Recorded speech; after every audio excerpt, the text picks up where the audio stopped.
Hello guys, welcome to only my talks. Tollywood ఇండస్ట్రీలో ఊహించని స్థాయిలో మాస్ క్రేజ్ ఉన్న హీరోలలో రామ్ చరణ్ ఒకరని చెప్పడంలో ఎలాంటి సందేహం లేదు. గేమ్ చేంజర్ సినిమా నుంచి తాజాగా రామచ్చ మచ్చ సాంగ్ విడుదలైంది. తమన్ ఈ సినిమాకు మ్యూజిక్ అందించగా ఈ సాంగ్కి ప్రేక్షకుల నుంచి మంచి రెస్పాన్స్ వస్తుంది. ఈ సాంగ్లో రామ్ చరణ్ వీణ స్టెప్ అదిరిపోయిందని చెప్పడంలో సందేహం అక్కర్లేదు. ఇందిరా సినిమాలోని ఒక పాటలో చిరంజీవి తన డ్యాన్స్ స్టెప్లతో ప్రేక్షకులను ఎంతగానో అలరించిన సంగతి తెలిసిందే. దాయి దాయి దమ్మ సాంగ్లో చిరంజీవి డ్యాన్స్ స్టెప్లు ప్రేక్షకులను ఎంతగానో ఆకట్టుకున్నాయి.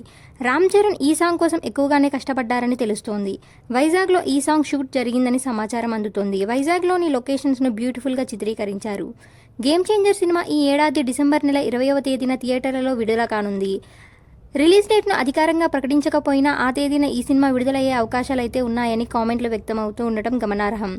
ఈ సినిమాలో ఎస్జే సూర్య విలన్గా నటించారు. ఈ సినిమా కథనం కొత్తగా ఉంటాయని, అదిరిపోయే ట్విస్టులతో ఈ సినిమా తెరకెక్కుతుందని సమాచారం అందుతుంది. గేమ్ చేంజర్ సినిమాకు దిల్ రాజు నిర్మాత అనే సంగతి తెలిసిందే. గేమ్ చేంజర్ మూవీ అన్ని వర్గాల ప్రేక్షకులను మెప్పించడం పక్కా అని నెటిజన్ల నుంచి కామెంట్స్ వినిపిస్తున్నాయి. గేమ్ చేంజర్ సినిమా కోసం దిల్ రాజు డబ్బులను మంచినీళ్ళలా ఖర్చు చేశారనే సంగతి తెలిసిందే. ఇలాంటి అప్డేట్స్ కోసం please like, share, subscribe OMT.